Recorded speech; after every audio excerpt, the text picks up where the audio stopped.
சரி, கர்த்தருடைய வார்த்தைக்கு நேராக நாம் கடந்து செல்லலாம். 1 யோவானின் புஸ்தகம் அதனுடைய 1ஆவது அதிகாரம் அதனுடைய 1 முதல் 10 வரைக்கும் இருக்கிறதான அந்த அதிகாரத்தை நாம் திருப்பிக் கொள்வோம். நிருப பகுதியிலிருந்து நாம் இந்த நாளில் கர்த்தருடைய வார்த்தையை தியானிக்க போகிறோம். 1 யோவானின் புஸ்தகம் அதனுடைய 1ஆவது அதிகாரம் அதனுடைய 10 வரைக்கும் உள்ள அந்த அதிகாரத்திலிருந்து இந்த பேசேஜ் அப்படின்னு சொல்லுவாங்க. இந்த பகுதியிலிருந்து நாம் இன்றைக்கு கர்த்தருடைய வார்த்தையை சிந்திக்க போகிறோம். நாம் எதற்காக தேவனிடத்தில் வருகிறோம், அதனால் நமக்கு என்ன பலன், அதனால் என்ன பெனிஃபிட்டு, நாம் கண்டிப்பாக அப்படி வரணுமா அப்படிங்கிற ஓரலான எல்லா விஷயங்களையும் உள்ளடக்கி இந்த வேத பகுதி சில காரியத்தை நமக்கு முன்குறிக்கிறது. அல்லேலூயா.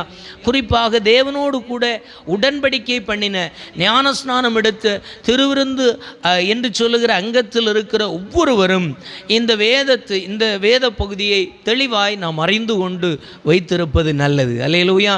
ஸ்தோத்திரம். ஒரு வார்த்தை நாம் ஜெபிப்போம். கண்களை மூடி. ஆண்டவரே, இந்த வார்த்தையிலிருந்து எங்களோடு கூட பேச போகிற வார்த்தை தெளிவாய் விளக்கி தாரும். எங்களை தாழ்த்துகிறோம், சமர்ப்பிக்கிறோம். ஆண்டவரே, இதில் இருக்கிற வெளிப்பாடுகளை, ரகசியங்களை ஆவியானுடைய துணையோடு கூட கேட்கிறவர்கள் அத்தனை பேருக்கும் புரிந்து கொள்ளவும், ஆண்டவரே, தங்களுடைய வாழ்க்கையில் உணர்வடையவும் தக்கதாக பரிசுத்த ஆவியானவர் இந்த வார்த்தைகளை பலமாய் நீர் ஜனங்களுடைய இருதயங்களிலே கொண்டு சேர்ப்பீராக. வாழ்க்கையிலே இந்த வார்த்தைகள் பெரிய மாற்றங்களை உண்டாக்கட்டும். எங்களை முற்றும் சமர்ப்பிக்கிறோம், தாழ்த்துகிறோம். தேவ கிருபையிலே மறைத்து கொள்ளுவீரா. நம்முடைய நாமம் மட்டும் மகிமைப்படட்டும். இயேசு ரட்சகர் நாமத்தில் கேட்கிறோம். எங்கள் ஜெபம் கேளும் ஜீவனுள்ள நல்ல பிதாவே, ஆமென். அல்லேலூயா. ஸ்தோத்திரம். அல்லேலூயா. ஸ்தோத்திரம். இந்த வேத பகுதியிலே நாம் சிலதை புரிந்து கொள்ள வேண்டும். அவருடைய 1வது வசனத்தை வாசிக்கலாம். அங்கே சொல்லப்பட்டிருக்கிறது,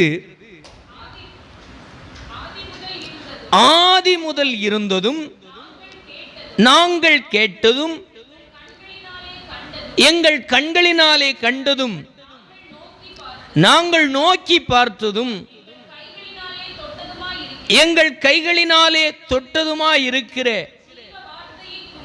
ஜீவ வார்த்தையை குறித்து உங்களுக்கு அறிவிக்கிறோம். அல்லேலூயா.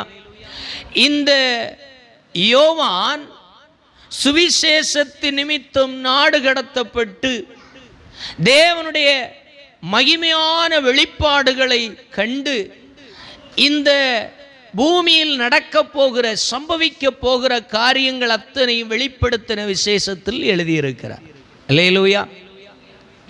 அதே போல இவர் இந்த வேதத்தில் 3 நிருபங்களை எழுதியிருக்கிறார். 1 யோவான், 2 யோவான், 3 யோவான் என்று சொல்லுகின்ற 3 நிருபங்களை எழுதியிருக்கிறான் சபைக்கு. அதே போல எல்லா ஜனங்களுக்கும் சுவிசேஷ புஸ்தகமாகிய யோவான் புத்தகத்தை எழுதிய ஒரு அழகான எழுத்தாளர். அல்லேலூயா. யோவான் புத்தகத்தை தெளிவாக படிக்கின்ற ஒரு நல்ல ஸ்காலர், ஒரு பட்டதாரி படிக்கின்ற பொழுது ஒரு தெளிவான ஒரு விளக்கத்தை யோவான் புத்தகத்தில் தெளிவாய் பார்க்க முடியும். அல்லேலூயா.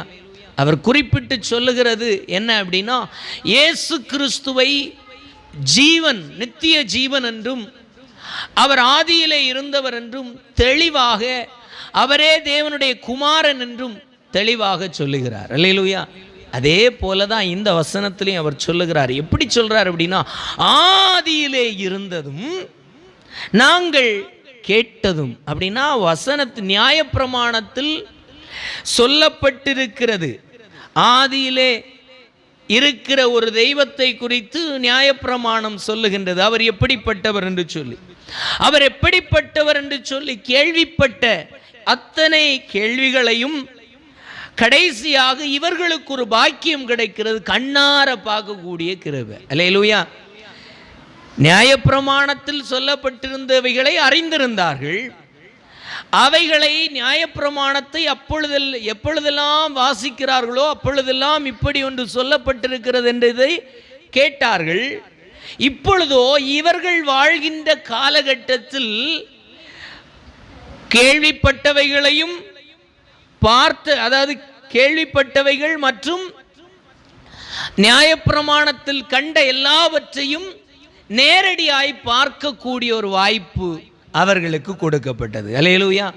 காரணம், இயேசு கிறிஸ்து வெளிப்பட்ட காலத்திலே அவரும் இயேசு கிறிஸ்துவின் பால் ஈர்க்கப்பட்டு இயேசு கிறிஸ்துவோடு கூட இந்த உலகத்தை வெறுத்து தன்னுடைய எல்லா வேலைகளையும் விட்டுவிட்டு இந்த கிறிஸ்துவை தவிர இந்த உலகத்தில் எதையும் அவனுக்கு மேன்மையாய் தெரியவில்லை. அந்த அளவிற்கு யோவானுக்குள்ளே ஒரு பெரிய மாற்றத்தை உண்டு பண்ணின ஒரு ஜீவன் இயேசு கிறிஸ்து. அல்லேலூயா. யோவானை சாதாரணமாய் நினைக்க கூடாது. அவருடைய வார்த்தையெல்லாம் ஒரு பெரிய பட்டதாரி, இன்றைக்கு இருக்கிற பெரிய பேராசிரியர்களுடைய எழுத்துக்கு ஈக்குவலா அவருடைய வார்த்தைகள் இருக்கிறது. அல்லேலூயா. ரொம்ப எளிதாக ரொம்ப துல்லியமாக அவர் எழுதியிருக்கிறார். அப்படி நம்ம பார்க்கும்போது இந்த யோவானுடைய வார்த்தைகள் மிகவும் எளிதாக நாம் புரிந்து கொள்ள முடியும். அல்லேலூயா. அப்போ அவர் சொல்லுகின்றார், நாங்கள் ஸ்தோத்திரம் கேள்விப்பட்டோம். என்ன கேள்விப்பட்டோம்? ஒன்று சொல்லுகின்றார், பிதாவினிடத்தில் இது இருந்தது. அல்லேலூயா. ஆதியில் இந்த உலகம் ஆரம்பிக்கப்பட்ட இடத்துல பிதாவினிடத்தில் இருந்தது. அல்லேலூயா. இரண்டாவது, அங்கே இருந்து ஸ்தோத்திரம் நாங்கள் காணக்கூடிய அளவிற்கு வெளிப்பட்டதுமான. அல்லேலூயா. அப்போ ஆதியில இருந்தது, இப்பொழுது அது ரூபமாக, உருவமாக, தோற்றமாக இப்போ வெளிப்பட்டிருக்கிறது. அல்லேலூயா. மூன்றாவது அவர் சொல்லுகின்றார், அதை குறித்து நாங்கள் இன்றைக்கு அதை அறிந்ததினால நாங்கள் சாட்சி கொடுக்கிறோம். என்ன சாட்சி அப்படின்னா, அவரே நித்திய ஜீவன். அல்லேலூயா. அப்போ இந்த இயேசு கிறிஸ்துவை யோவான் சொல்லும் பொழுது சொல்லுகின்றான், மூன்று காரியத்தை இந்த ஒரே வசனத்தில் சொல்லுகின்றார். அது பிதாவினிடத்தில் ஆதியிலே இருந்துச்சு. இரண்டாவது, அப்படி தேவனிடத்தில் இருந்தது, இப்பொழுது எங்களிடத்தில் வெளிப்பட்டிருக்கிறது. மூன்றாவது அவர் சொல்லுகின்றார், அப்படி வெளிப்பட்டதை நான் பார்த்ததினாலே எனக்குள்ளே அந்த நித்திய ஜீவனை உண்டாக்கினது. அல்லேலூயா. இருந்ததும் வெளிப்பட்டதுமாய் இருந்து நான் அனுபவித்து நான் கண்டது எனக்குள்ளே நித்திய ஜீவனை உருவாக்கி இருக்கிறது என்று இந்த நிருபத்திலே யோவான் தெளிவாய் சொல்லுகின்றான். அல்லேலூயா. சத்தமா சொல்லுங்களேன். அல்லேலூயா. அப்போ இருந்ததையும் வெளிப்பட்டதையும் அனுபவித்தவர் சொல்லுகின்றார், அதுதான் என்னுடைய நித்திய ஜீவன். அல்லேலூயா. அப்போ அந்த நித்திய ஜீவனாக இதுவரைக்கும் கண்டுகொண்ட அன்பை காட்டிலும் மேலாக, இதுவரைக்கும் எத்தனையோ உறவுகளை கண்டதை காட்டிலும் மேன்மையான உறவாக கண்டதினாலே யோவான் தனித்தன்மையாய் சொல்லுகின்றான், இந்த நித்திய ஜீவனை நான் அனுபவித்ததினால மௌனமாய் இருக்க முடியல. எத்தனையோ உறவுகளை கண்டேன், சொந்தங்களை கண்டேன், பந்தங்களை கண்டேன், அண்ணனை கண்டேன், தம்பியை கண்டேன், அப்பாவை கண்டேன், அம்மாவை கண்டேன், எத்தனையோ உறவுகளை கண்டாலும் நான் இப்படி ஒரு அன்பை சாட்சி கொடுக்கிறதற்காக நான் துணியவில்லை. அல்லேலூயா. காரணம், அவன் சொல்லுகின்றான், நான் இந்த ஜீவனை பெற்று கொண்டது முதல் என்னால் சாட்சி கொடுக்காமல் இருக்க முடியவில்லை. அல்லேலூயா. அப்ப அவர் சொல்லுகின்றார், நான் இதை குறித்து சாட்சி கொடுத்து கொண்டே இருக்கிறேன். இரண்டாவது வசனத்தை வாசிக்கலாம், அதை தெளிவா பார்க்க முடியும். அந்த ஜீவன் வெளிப்பட்டது. பாத்தீங்களா? பிதாவினிடத்தில் இருந்தது, எங்களுக்கு வெளிப்பட்டது, நாங்கள் கண்டோம், சாட்சி கொடுத்து அதை உங்களுக்கு நாங்கள் அறிவிக்கிறோம். அல்லேலூயா. அப்போ கண்டது, இருந்தது, வெளிப்பட்டது, இப்ப கண்டோம். கண்டப்போ இதுதான் நித்திய ஜீவன், மீதி எல்லாம் ஸ்தோத்திரம் நமக்கு கொஞ்ச காலம்தான் என்று சொல்லுகிறதை தெளிவாய் உணர்ந்தவனானபடியினாலே இதுவரைக்கும் யாருக்கு பின்னாடியும் போகாதவன், இதுவரைக்கும் எந்த அரசியல் பின்புலத்திற்கு பின்னாடி ஓடாதவன், எல்லாவற்றையும் விட்டுவிட்டு இதுவரைக்கும் கண்ட அன்பை காட்டிலும் வித்தியாசமானது, இதுவரைக்கும் கண்ட ஜீவனை காட்டிலும் ஒரு வித்தியாசமானது என்பதை கண்டு அவன் சொல்லுகின்றான், இதுதான் நித்திய ஜீவன். அல்லேலூயா. இந்த நித்திய ஜீவனை குறித்து இவனால சும்மா இருக்க முடியல. அதனால அவன் சொல்லுகின்றான், இதை கண்டதுனால அதை குறித்து நாங்கள் சாட்சி கொடுத்து கொண்டிருக்கிறோம். அல்லேலூயா, அல்லேலூயா. எதுவரைக்கும் சாட்சி கொடுத்தாள்னா கொஞ்ச நஞ்சம் அல்ல, இவனை கொலை செய்கிறதற்கு பல விதத்தில் போராடினார்கள். ஆனால் தேவன் அவன் மேலே மரணத்தை வருஷிக்க பண்ண முடியாததினாலே இதே யோவானை நாடு கடத்தி அவனை ஸ்தோத்திரம் கொன்று போட திட்டமிட்டு நாடு கடத்தினார்கள். அல்லேலூயா. அவனுடைய சரித்திரங்களை படித்து பார்க்கும் பொழுது, அவனுடைய மரண உபத்திரவங்களை திரும்பி பார்க்கும் பொழுது, மனிதனால நினைச்சு பார்க்க முடியாத அற்புதங்களை அவன் மேல் ஆண்டவர் செய்ததினால் அவனை ஒன்றும் செய்ய முடியவில்லை. அல்லேலூயா, அல்லேலூயா. அப்போ அந்த அற்புதங்களை இவன் மூலம் வெளிப்படுத்த காரணம் அவன் அல்ல, அவனுடைய படிப்பு பின்புலம் அல்ல, அவனுக்குள்ளே இருந்த குடும்ப பாரம்பரியம் அல்ல, அவனுக்கு பின்னாடி இருந்து செயல்பட்ட ஒரு பெரிய செல்வாக்கு அல்ல. எல்லாவற்றை காட்டிலும் ரகசியமாய் அவனுக்குள்ளே கிரியை செய்த ஆதியில் இருந்ததும் ஆதியில் இருந்த அந்த மகத்துவம் வெளிப்பட்டதுமாயிருந்த அந்த வெளிப்பட்ட மகத்துவமாயிருந்த இயேசு கிறிஸ்துவை தன் அகத்தே நித்திய ஜீவனாய் பெற்றுக்கொண்ட அந்த நித்திய ஜீவனானது அவனை சும்மா இருக்க விடவில்லை. பார்க்கிற அத்தனை பேருக்கும் அதை குறித்து சாட்சியிடத்தக்கதாக இவனை ஆண்டவர் தம்முடைய கைகளிலே எடுத்து பயன்படுத்தினார். அல்லேலூயா, அல்லேலூயா, ஸ்தோத்திரம். இவன் சாட்சி கொடுக்க காரணம் என்ன? அல்லேலூயா. அவன் எத்தனையோ அன்பை பார்த்தான், எத்தனையோ நபர்களை பார்த்தான், எத்தனையோ உதவிகளை பெற்றிருப்பான். ஆனால் இந்த இடத்தில் அவனுக்குள்ளே ஒரு மிகப்பெரிய மாற்றத்தை கொண்டு வந்த மாற்றத்தை அவன் உணர்ந்தபடியினாலே அவன் சொல்லுகின்றான், இதை குறித்து நான் சாட்சி கொடுக்காம இருக்க முடியாது, நாங்கள் சாட்சி கொடுத்து வருகிறோம். அல்லேலூயா. அப்ப அதுக்கு ஒரு காரணம் இருக்கும். சும்மா அவன் சாட்சி கொடுக்க முடியாது, எல்லாத்தையும் விட்டுட்டு இதுக்கு பின்னாடி ஓட முடியாது. அப்போ அந்த காரணத்தை நம்ம புரிந்து கொள்வோம் என்று சொன்னார். 3வது வசனத்தை வாசிக்கலாம். நீங்களும் எங்களோடு கூட ஐக்கியம் கொள்ளுவதற்கும் கண்டும் கேட்டும் அறிந்தும் இருக்கிறவைகளை உங்களுக்கு அறிவிக்கிறோம். அவர் சொல்லுகின்றார், எங்களுடைய ஐக்கியம் இதுவரைக்கும் இருந்த ஐக்கியத்தை போல அல்ல, பிதாவாகிய தெய்வத்தோடு எங்களுடைய ஐக்கியம் இருக்கிறது. வாசிக்கலாம். அவருடைய குமாரனாகிய இயேசு கிறிஸ்துவோடும் இருக்கிறது. அல்லேலூயா.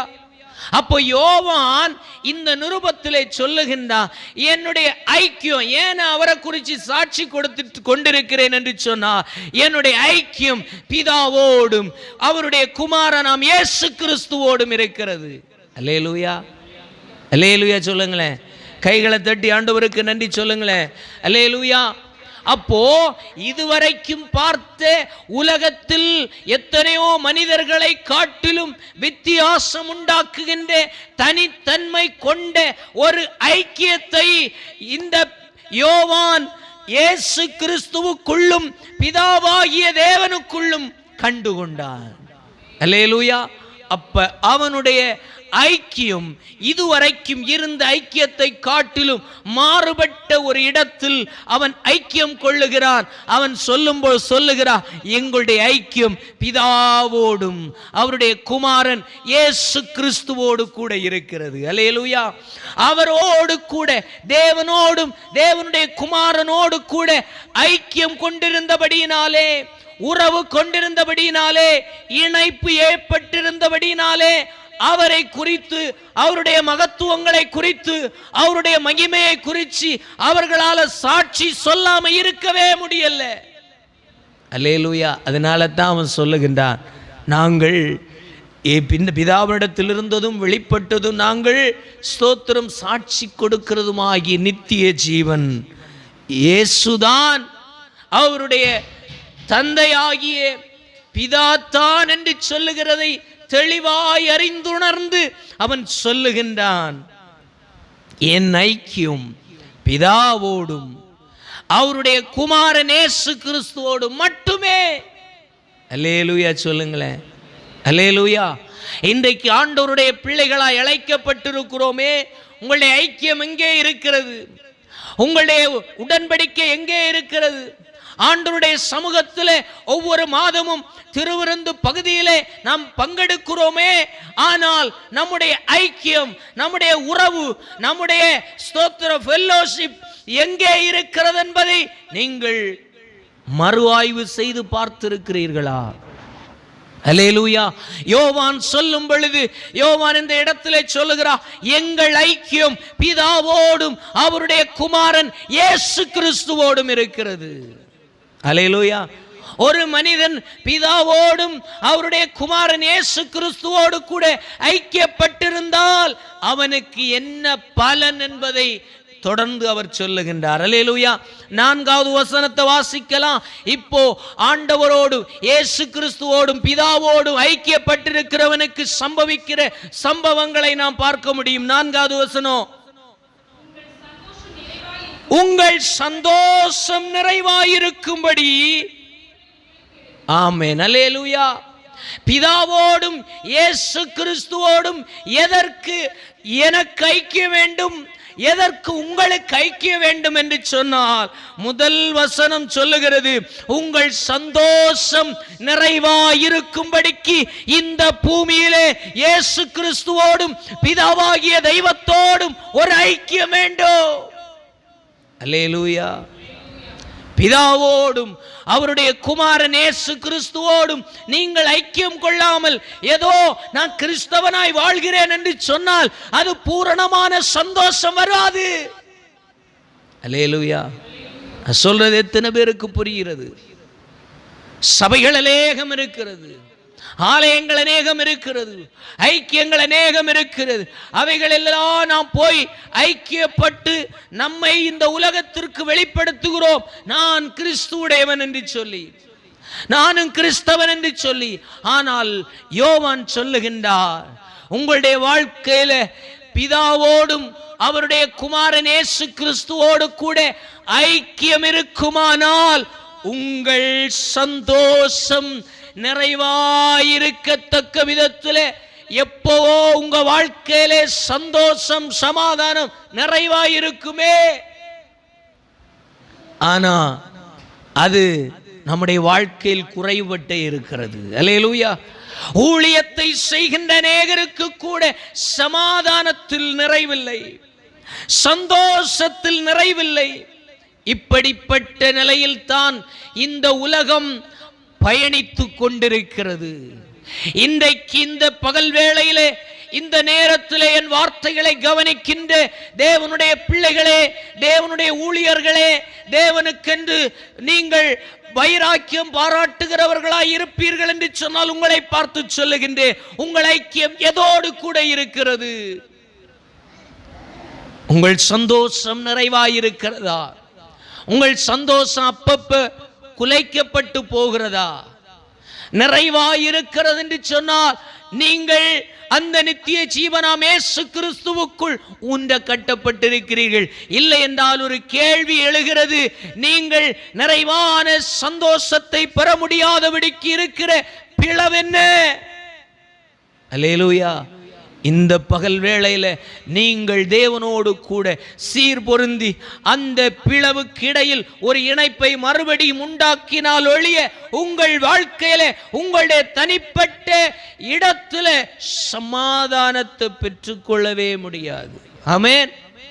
நிறைவான சந்தோஷத்தை நீங்கள் அனுபவிக்க முடியாதபடிக்கு இருக்கிற மிக பெரிய குறை என்ன என்று சொன்னா, நீங்கள் கிறிஸ்துவோடு கூட ஐக்கியப்படவில்லை இன்னும். அல்லேலூயா, அல்லேலூயா. சபையோடு ஐக்கியப்பட்டிருக்கிறோம், போதகர்களோடு ஐக்கியப்படுகின்றோம், ஆனால் தேவனோடும் தேவனுடைய பிதாவோடும் கூட ஐக்கியப்படுகிறதற்கு இன்றைக்கு மனிதனுக்கு மிக மிக கடினமான ஒன்றாயிருக்கிறது. அல்லேலூயா. எனவே தான் விசுவாச வாழ்வு வாழ முடியாதபடிக்கு அநேகர் கலங்கி திகைத்து சமாதானமற்றவர்களாக இங்கும் அங்கும் எங்கெல்லாம் ஓட முடியுமோ அத்தனை பகுதியிலும் ஓடிக்கொண்டிருக்கிறார்கள். அல்லேலூயா. நீங்கள் இருக்கிற இடத்திலே, நீங்கள் ஸ்தோத்திரம் இருக்கிற இடத்திலே உங்கள் சந்தோஷம் நிறைவாகும்படிக்கு நீங்கள் குமாரனோடும் அவருடைய பிதாவோடும் கூட ஐக்கியப்படுங்கள். அல்லேலூயா. 5வது வசனம் வாசிக்கலாம். அங்கே சொல்லுகின்றது, நாம் ஆண்டவரோடு கூட ஐக்கியப்பட்டால் என்ன நடக்கும்? தேவன் ஒளியாயிருக்கிறார், அவரில் எவ்வளவேனும் எள்ளளவேனும் இருளில்லை. நாங்கள் அவரிடத்தில் கேட்டு உங்களுக்கு அறிவிக்கிற விசேஷமாயிருக்கிறது. அல்லேலூயா. விசேஷமாய் அவர் சொல்லுகின்றார், நாங்கள் அவரிடத்தில் பார்த்தும் கேட்டும் உணர்ந்தும் இருக்கிற ஒரே காரியம், அவரிடத்தில் இருள். அல்லேலூயா.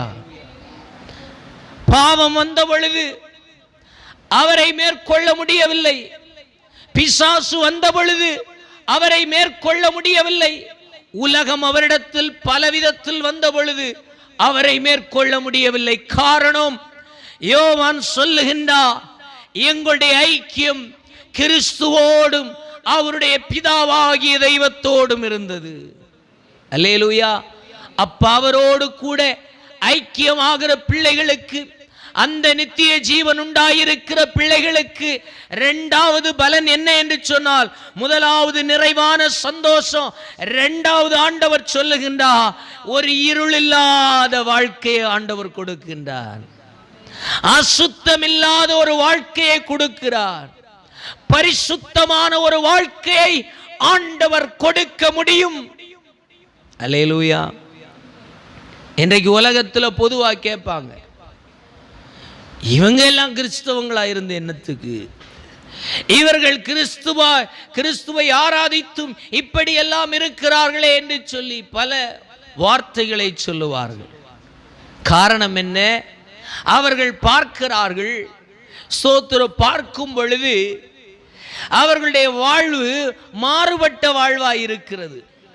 மனைவிக்கு முன்னாடி ஒரு வாழ்க்கை, மனைவி இல்லாத பொழுது ஒரு வாழ்க்கை, கணவன் இருக்கும் பொழுது ஒரு வாழ்க்கை, கணவன் இல்லாத ஒரு வாழ்க்கை, ஊர் மக்கள் பார்க்கும் பொழுது ஒரு வாழ்க்கை, ஊர் மக்கள் பார்க்காத இடங்களிலே ஒரு வாழ்க்கை.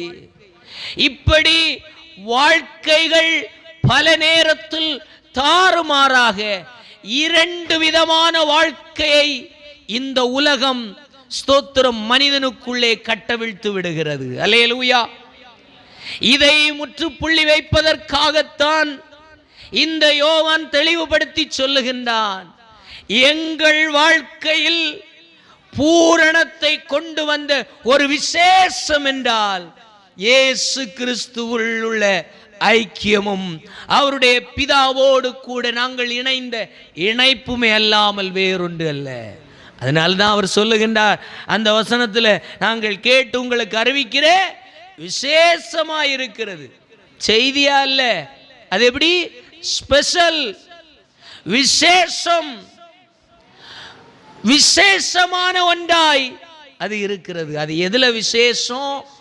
இந்த உலகத்தில் எத்தனையோ ஐக்கியத்தை பார்த்தே, எல்லாவற்றுக்கு பின்னாடி என்னை பாவத்தில் தள்ளினது, இருளில் தள்ளினது, நெருக்கத்தில் தள்ளினது, நிந்தையில் தள்ளினது, என் வாழ்க்கையை தாறுமாறாக்கினது.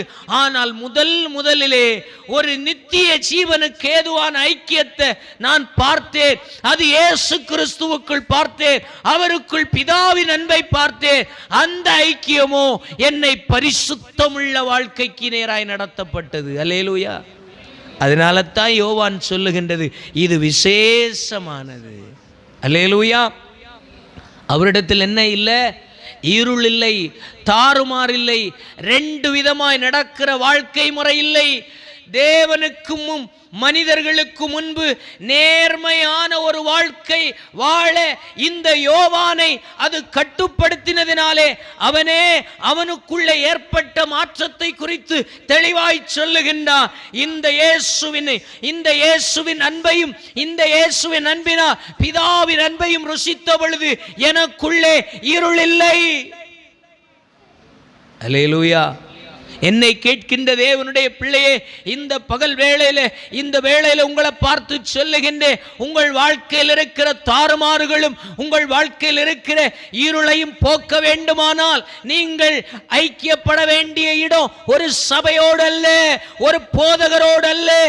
சர்வ வல்லமையுள்ள தேவன் தம்முடைய குமாரனை உங்களுக்காகவும் எனக்காகவும் இந்த உலகத்தின் பாவங்களுக்காக கல்வாரி சிலுவையிலே குற்றுயிராக ஒப்பு கொடுத்தாரே, அந்த கிறிஸ்துவோடு ஐக்கியப்படவும் அவர் மூலமாய் அவருடைய பிதாவோடு கூட ஐக்கியப்பட்டோமானால் நாம் பரிசுத்தமான வாழ்க்கையை உண்மையிலே உணர முடியும், அனுபவிக்க முடியும். இருளில்லாத வாழ்க்கையிலே வாழ பிரயாசப்பட முடியும். அல்லேலூயா. அதைத்தான் யோவான் சொல்லுகின்றான். அல்லேலூயா. அடுத்த காரியம் வாசிக்கும் 6வது வசனத்தை வாசிக்கலாம். அங்கே சொல்லுகின்றார்,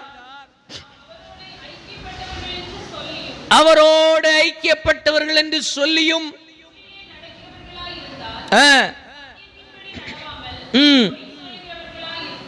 ஆமென். அல்லேலூயா. பொய்யில்லாத ஒரு வாழ்க்கைக்கு நேராக நாம் மாற்றப்படுகிறதற்கு இந்த உலகத்தில் முடியவே முடியாது. ஆனால் கிறிஸ்துவோடும் கிறிஸ்துவின் பிதாவோடு கூட ஒரு மனிதன் ஐக்கியப்படுவானால் அவனால பொய்யில்லாத ஒரு வாழ்க்கை வாழ முடியும். அல்லேலூயா சொல்லுங்களேன். அல்லேலூயா. இன்றைக்கு பொய் எங்கே வரை இருக்கிறது என்று சொல்லி பார்த்தோம் என்று சொன்னார், எல்லா இடத்திலும் பொய்கள் நிரப்பப்பட்டு கிடக்கிறது. தகப்பன் பிள்ளைக்குள்ளே பிளவுகள் வரும் பொழுது, பிரச்சனைகள் வரும் பொழுது, அங்கே இருந்து எழுகின்ற வார்த்தைகளை சாட்சிகளை கேட்கும் பொழுது இவர்கள் அவர்களை குறித்து பொய் சொல்லுகிறார்கள், அவர்கள் இவர்களை குறித்து பொய் சொல்லுகிறார்கள். இந்த எல்லாத்தையும் கேட்டுட்டு என்ன நடந்துன்னு நமக்கு ஃபைனல் சொல்லவே முடியல. அல்லேலூயா. அப்போ எங்கு பார்த்தாலும் பொய்கள் நிரம்பி இருக்கிறது இந்த உலகத்தில். அல்லேலூயா. இது அரசு அலுவலகங்கள், அதிகார அமைப்புகள், எல்லா பகுதியிலும் பொய்மைகள் நிறைந்து கிடக்கிறது. ஏன் நிறைந்து கிடக்கிறது?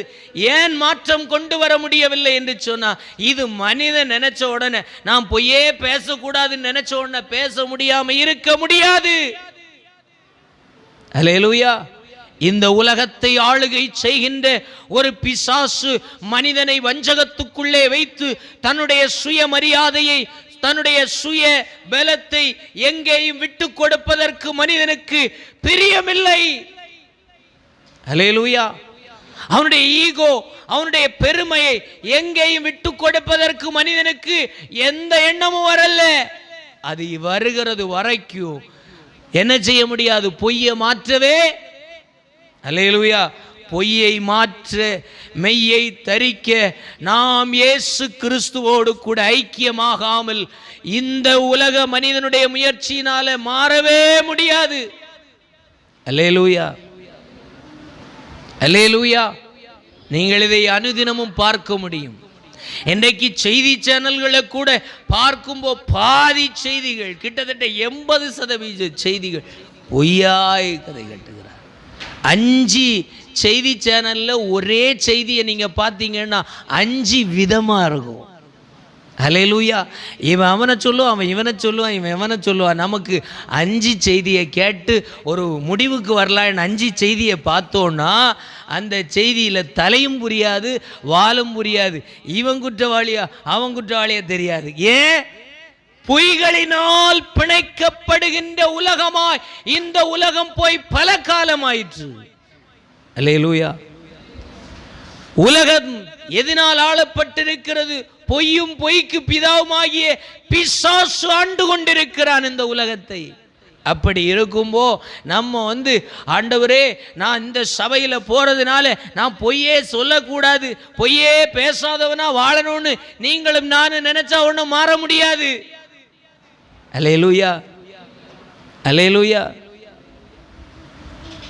யோவான் சொல்லுகின்றான், என் ஐக்கியம் கிறிஸ்துவோடும் கிறிஸ்துவனுடைய பிதாவோடும் கூட ஐக்கியப்பட்ட பொழுது என்னில் ஒரு பெரிய மாற்றத்தை கண்டே, அது பொய்யில்லாத ஒரு வாழ்க்கையை எனக்குள்ளே உண்டாக்கினது என்று சொல்லி 6வது வசனத்தில் அவர் தெளிவாய் சொல்லுகிறார். அல்லேலூயா, அல்லேலூயா. பொய் சொல்லுகிறவர்களாய் இருப்போம், இல்லைன்னா அதுல மாறுபட்டு நாம் வாழ முடியும் என்று சொல்லுகின்றார். அல்லேலூயா. 7வது வசனத்தை வாசிக்கலாம். 7வது வசனத்தில் அவர் சொல்லுகின்ற காரியம் என்ன? வாசிக்கலாம்.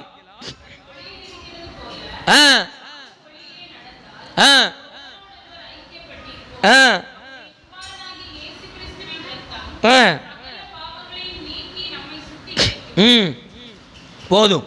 இங்கே அவர் சொல்லுகின்றார், இயேசுவோடு கூடவும் பிதாவோடு கூட ஐக்கியப்பட்ட பொழுது என்னுடைய பாவத்தை, என்னுடைய அக்கிரமங்களை என்னால சுமந்து அதை தீர்க்கவே முடியலன்னு சொல்லுகின்ற எல்லா கர்மங்களையும் நான் இயேசு கிறிஸ்துவின் இரத்தத்தினால் முற்றும் விடுதலையானேன் என்று சொல்லுகிறதை அவன் சொல்லுகின்றான். அல்லேலூயா. அவர் எப்படி சொல்லுகிறார்? இயேசு கிறிஸ்துவின் இரத்தம் சகல பாவங்களை நீக்கி நம்மை சுத்திகரிக்கும். அல்லேலூயா. எப்போ?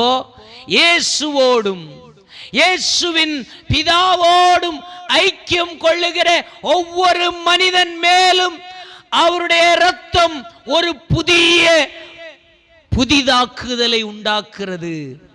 அது கர்மங்கள், பாவங்கள், சாபங்கள், வியாதிகள், எல்லா அக்கிரமங்களையும் நீக்கி துடைத்து போட்டு ஒரு சமாதானமுள்ள, ஒரு நேர்மையுள்ள, ஒரு சந்தோஷமுள்ள, தேவனுக்கு ஏற்ற ஒரு வாழ்க்கைக்கு நேராய் கொண்டு நிறுத்துகிறது. எது?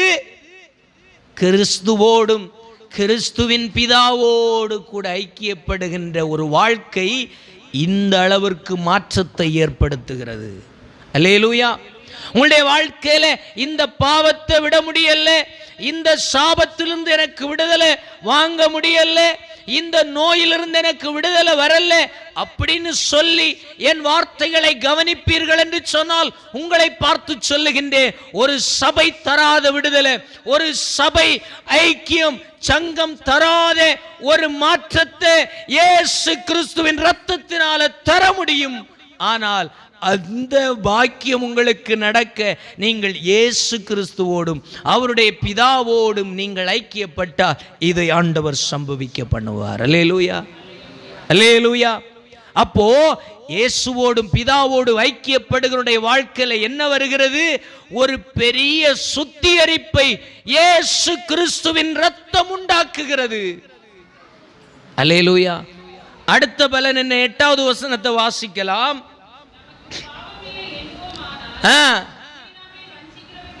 அல்லேலூயா. இன்றைக்கு மனிதனுடைய வாழ்க்கையில் இருக்கிற ஒரு பெரிய பிரச்சனை என்ன அப்படின்னா, வெளியிலிருந்து வருகின்ற பாவங்கள் அல்ல, வஞ்சகம். அப்படின்னா சுயமாய் சொல்லுகின்ற நியாயங்கள், சுய நீதியினாலே நியாயப்படுத்தி நான் இதைத்தானே செய்தேன், இதைத்தானே செய்தேன் என்று சொல்லி சுய நீதியை பின்பற்றி வாழுகின்ற வாழ்க்கை ஒரு கேடு நிறைந்த வாழ்க்கை. அது அவனுக்கும் பிரச்சனை, அவனை சுற்றி இருக்கிற எல்லாருக்கும் பிரச்சனை. அவன் சுயநீதி சொல்லிக்கொண்டே இருப்பான், பிரச்சனையை வளர்த்து கொண்டே இருப்பான், வாக்குவாதத்தை வளர்த்து கொண்டே இருப்பான். அதனால சமாதானம் பிறக்காது. வாக்குவாதம், பொறாமை, சண்டை இப்படிப்பட்டது பெருகி கொண்டே இருக்கும். எதனாலே? அல்லேலூயா. வஞ்சகம், சுய நீதி. நீதிங்கிறது ஒன்று பொதுவாக இருக்கு. ஆனா ஸ்தோத்திரம், நமக்கு 1000 காரணம் சொல்ல முடியும், இப்படி அப்படி என்று சொல்லி. அந்த சுய நீதியை கொண்டு போராடுகிறதினாலே வருகின்ற பிரச்சனை என்ன என்று சொன்னார்? வஞ்சகங்கள் பெருகுகிறது. அல்லேலூயா. வஞ்சகத்தை யாரும் எளித என்ன செய்ய முடியாது, ஜெயிக்கவே.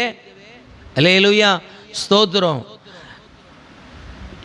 ஆதாம் வஞ்சகத்தினால் தான் வீழ்ந்தான், ஏவாள் வஞ்சகத்தினால் தான் வீழ்ந்தான்.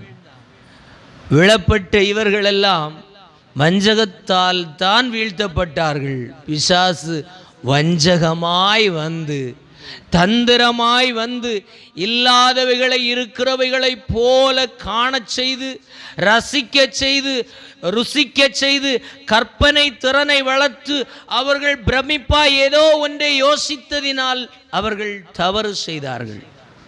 செய்து முடித்த மாத்திரத்தில் மறுபடியும் என்ன செய்கிறார்கள்? நாங்க இல்லை ஆண்டவரேன்னு சொல்லி தங்களை தாங்களே வஞ்சிக்கின்றார்கள்.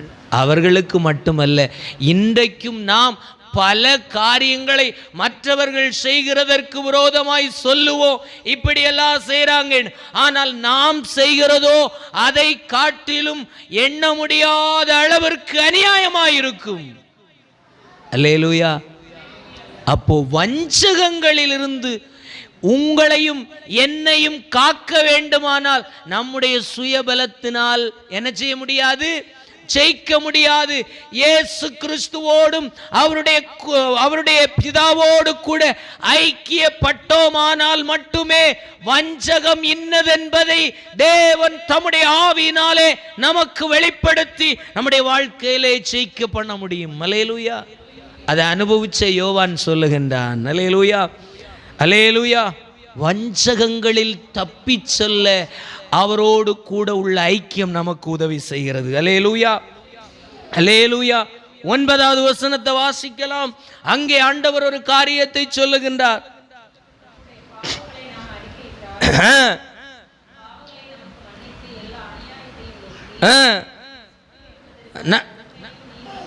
நமக்குள்ளே ஒரு சுத்திகரிப்பை கொடுக்க ஆண்டவர் நீதி உள்ளவராக இருக்கிறார். ஆனா நம்ம என்ன செய்ய மாட்டோம் அப்படின்னா, பாவங்களை அறிக்கையிடவே மாட்டோம்.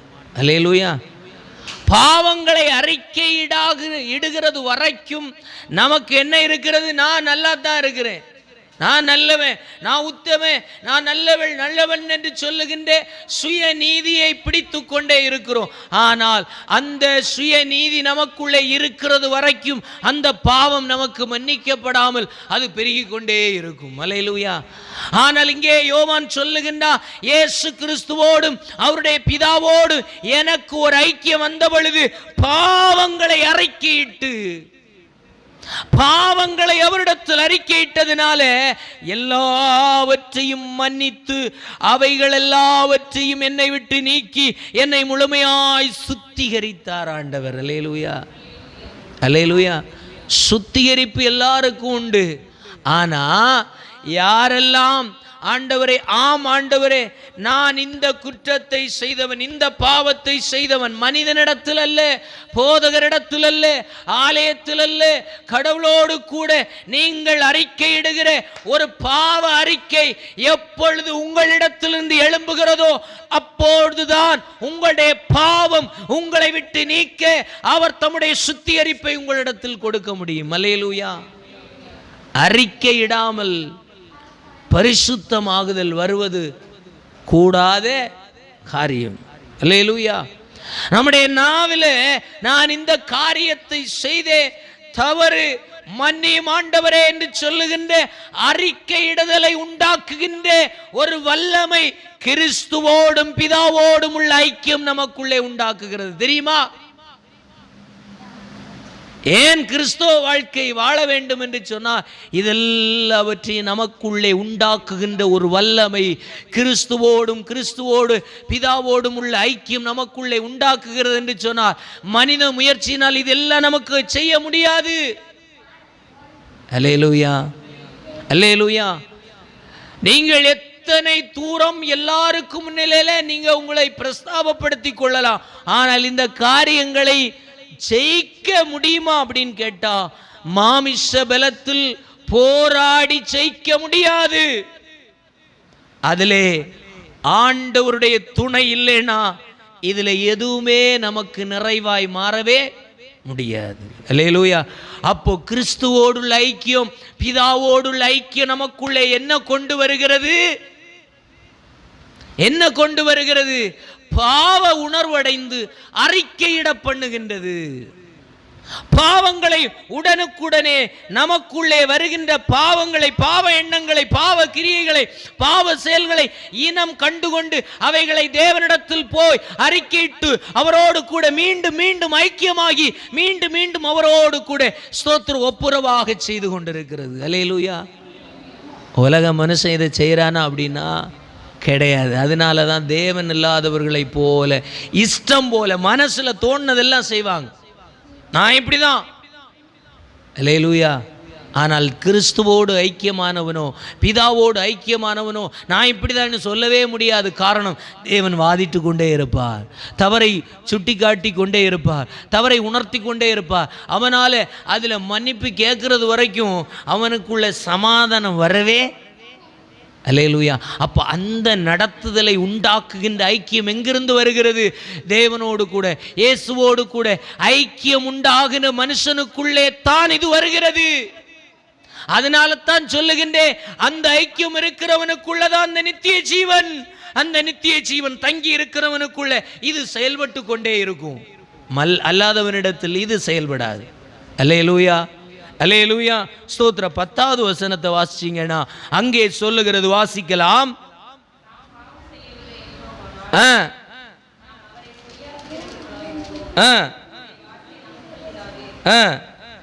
போதும். அப்ப பாருங்க, கடைசியாக 10வது வசனத்திலே அவர் சொல்லுகின்றார், அவருடைய வார்த்தை நமக்குள்ள இராது. அல்லேலூயா. அப்போ ஒரு இயேசுவோடும் பிதாவோடும் ஐக்கியம் கொண்டிருப்போமானால் அவருடைய வார்த்தை எப்போ நமக்குள்ள இருக்கும். ஆனா அந்த காரியத்தில் நாம் சரியில்லாமல் அவருக்கு விரோதமாய் பாவம் செய்கிறவர்களாய் இருப்போமே ஆனால் என்ன இருக்காது? அவருடைய வார்த்தை நம்ம உள்ளத்தில் பேசாது. அவருடைய வார்த்தை நம்மோடு கூட இடைபடாது. அவருடைய வார்த்தை நம்மை உணர்த்தாது. வேத வசனம் சொல்லுகிறது, இன்ன வழியாய் போங்கள் என்று சொல்லுகிற பின்னால் சொல்லுகின்ற சத்தத்தை கேட்பீர்கள். அல்லேலூயா. இன்ன வழியாய் செல்லுங்கள் என்று சொல்லுகின்ற சத்தத்தை கேட்பீர்கள். கேட்குதா? கேட்கலன்னா அதுதான் யோவான் சொல்லுகின்றார், அவருடைய வார்த்தைகள் நமக்குள்ள இல்லை. காணாம படிக்கலாம், மனப்பாடமா பைபிளையே பேசலாம். ஆனால் வேதவசனம் சொல்லுகிறது அல்லவா, மனுஷன் அப்பத்தினால் மாத்திரமல்ல தேவனுடைய வாயிலிருந்து புறப்பட்டு வருகின்ற, புரிந்து கொள்ளணும், புறப்பட்டு வருகின்ற ஒவ்வொரு வார்த்தையினாலும் மனுஷன் பிழைப்பான். அப்படின்னா நம் தவறும் பொழுது உடனே வார்த்தை நம் காதுகளிலே, நீ செய்தது தவறு, இது இப்படி இருக்கிறது என்பதை தேவன் நம் செவிகளிலே போட்டு, நம் உள்ளத்தில் போட்டு, நமக்குள்ளே ஒரு ஒரு ஒரு ஒரு வாதாடலை போட்டு அதை சீர்படுத்துகின்ற கர்த்தருடைய வார்த்தை நமக்குள்ளே என்ன இருக்காதா? இருக்காது. அல்லேலூயா. அப்போ அவரோடு கூட ஐக்கியப்பட்டிருக்கிறவங்களுக்கு அந்த வார்த்தை உள்ளுக்குள்ள இருந்து என்ன செய்துட்டே இருக்குமா? புடமிட்டு கொண்டே இருக்கும். அல்லேலூயா, அல்லேலூயா. அப்போ இந்த ஆசீர்வாதங்கள் எல்லாம் யாருக்கு அப்படின்னா, இந்த பலன்கள் எல்லாம் யாருக்கு அப்படின்னா, யாருக்கு? அவரோடும் கிறிஸ்துவோடும் அவருடைய பிதாவாகிய தெய்வத்தோடு ஐக்கியம் யாருக்கெல்லாம் இருக்கோ அவர்களுக்குள்ள இவைகளெல்லாம் செயல்படுகிறதா இருக்கிறது. அந்த ஐக்கியம் அவரோடு கூட இல்லாதவர்களுக்கு இந்த செயல்பாடுகள் எதுவும் இருப்பதில்லை. கிறிஸ்தவனா சொல்லி ஒரு சபையின் அங்கத்துவம், இந்த சபையின் விசுவாசி என்று சொல்லியும் எப்படி வாழ்ந்துட்டு இருப்பாங்க? வெளியில் இருக்கிற ஜனங்களைப் போலவே வாழ்ந்து கொண்டிருப்பார்கள். அவர்களுக்கும் தேவனுக்கும் சம்பந்தம் இல்லை, அவர்களுக்கும் தேவனுக்கும் ஐக்கியம் இல்லை, அவர்களுக்கும் தேவனுக்கும் பரிசுத்தம் இல்லை. இப்படிப்பட்ட வாழ்க்கை தான் இன்றைக்கு பெருகி கொண்டிருக்கிறது. இன்றைக்கு இந்த 7வது மாதத்தில் இந்த திருவிருந்து ஆராதனையில் என் வார்த்தைகளை கவனிக்கிற ஒவ்வொரு தேவனுடைய பிள்ளைகளை பார்த்து சொல்லுகின்றேன், என் சத்தத்தை தூரத்திலிருந்து கவனிக்கின்ற ஒவ்வொரு தேவனுடைய பிள்ளைகளை பார்த்து சொல்லுகின்றேன், இந்த வார்த்தைக்கு முன்பு உங்களை நீங்கள் சீர்தூக்கி பாருங்கள், எப்படி இருக்கிறீர்கள்? அல்லேலூயா, அல்லேலூயா, ஸ்தோத்திரம், அல்லேலூயா. இயேசுவோடு ஐக்கியமாயிருக்கிறீர்களா? அவருடைய பிதாவோடு ஐக்கியமாயிருக்கிறீர்களா? அப்படியானால் தான் உங்களுக்குள் நித்திய ஜீவன் செயல்படும். அல்லேலூயா. நித்திய ஜீவன் செயல்பட்டால் தான் இந்த யோவான் சொல்லுகின்ற ஒவ்வொரு ஆசீர்வாதங்களும் நீங்களும் நானும் அனுபவிக்க முடியும். அதை அனுபவிக்கிறதற்கு பணத்தை கொடுத்தோ பொருளை கொடுத்தோ ஆளை காட்டி என்ன செய்ய முடியாது? திருப்திப்படுத்தவோ மாற்றத்தை வாங்கவோ முடியாது. இன்றைக்கு இந்த பகல் வேளையில் ஒரு தீர்மானம் எடுங்கள். இந்த வழியில் நீங்களும் நானும் வழி நடத்தப்படுகிறதற்கு ஆண்டவர் உதவி செய்கிறதற்காக ஆண்டவரிடத்தில் கேட்க போகிறோம். அப்படியே நாம் கண்களை மூடி ஆண்டவருடைய சமூகத்தில் ஆண்டவரோடு கூட நாம் கேட்க போகிறோம். இந்த 7வது மாதத்தில் ஸ்தோத்திர இந்த திருவிருந்து பகுதி உள்ள இந்த ஞாயிற்றுக்கிழமையில் ஆண்டவருடைய சமூகத்தில் கேட்க போறோம். ஆண்டவரே, உம்மோடு கூட ஒரு ஐக்கியமும் உம்முடைய பிதாவோடு கூட எனக்கு ஒரு ஐக்கியத்தை உண்டாக்கி என்னுடைய ஆவிக்குரிய வாழ்க்கையில ஒரு பெரிய மாற்றத்தை உண்டாக்கும்படிக்கு பலத்த செய்கைகளை, பலத்த கிரியைகளை, பலத்த ஆண்டவரே ஸ்தோத்திரம் அடையாளங்களை எனக்கு செய்தருளும் ஆண்டவரே என்று சொல்லி கேட்போமா? ஆண்டவரே, ஒவ்வொரு பிள்ளைகளுக்காக ஜெபிக்கிறோம். வார்த்தைகளை கேட்ட ஒவ்வொரு பிள்ளைகளையும் உம்முடைய வல்லமையுள்ள கரத்தில் தருகிறோம். வாழ்விலே எவைகளை எல்லாம் மாற்றத்தை எதிர்பார்த்து நிற்கிறார்களோ அவை அத்தனை காரியத்திலையும் ஒரு அதிசயத்தை என் ஆண்டவர் செய்தருளும். ஆண்டவரே, தாழ்த்துகிறோம் அப்பா. இன்றைக்கு அநேக ஆண்டவரே தேவனுடைய பிள்ளைகளால கூட ஸ்தோத்திர தேவனுக்கு சித்தமானவைகளை செய்ய முடியல, தேவனுக்கு பிரியமானவைகளை நடக்க முடியல. காரணம் ஆண்டவருடைய ஐக்கியத்தில் இல்லப்பா. சபையோடு ஐக்கியத்தில் இருக்காங்க, கட்டிடத்தோடு ஐக்கியத்தில் இருக்காங்க, போதகரோடு ஐக்கியத்தில் இருக்கிறாங்க. ஆனா ஆண்டவருக்கு அவர்களுக்கு சம்பந்தம் இல்லாம இருக்கிறாங்க. இன்றைக்கு என் வார்த்தைகளை கவனித்து கொண்டிருக்கிற ஒவ்வொரு பிள்ளைகளுக்காக ஜெபிக்கிறேன். ஆண்டவரே, இவர்கள் வாழ்க்கைகள் தாறுமாறாய் போய் கொண்டிருக்கிற வாழ்க்கைகளுக்கு ஒரு மாற்றம் உண்டாக இன்றைக்கு நீ உம்முடைய அன்பை, உம்முடைய ஐக்கியத்தை இவர்களுக்கு வெளியரங்கமாக்குவீராக. உம்முடைய அன்பினால், உம்முடைய ஐக்கியத்தினால் இவர்கள் வழி நடத்தப்படுகின்ற கிறிஸ்துவனுடைய அப்பா ஸ்தோத்திரம் வழியை பின்பற்றுகிற, கிறிஸ்துவனுடைய வழியை பின்பற்றுகிற ஒரு வாழ்க்கை இவர்களுக்குள்ளே உண்டாகட்டும். அதனால் வருகிற மேன்மைகளை ஒவ்வொருவரும் சம்பூரணமாய் பார்க்க உதவி செய்தருளும் அப்பா. உம்முடைய கரத்தில் ஒப்பு கொடுக்கிறோம், ஆசீர்வதித்தருளும். உம்முடைய கிருபை நிறைந்த கரத்தில் எங்களை தாழ்த்துகிறோம். இயேசுவின் நாமத்தில் பிதாவே, ஆமென். அல்லேலூயா.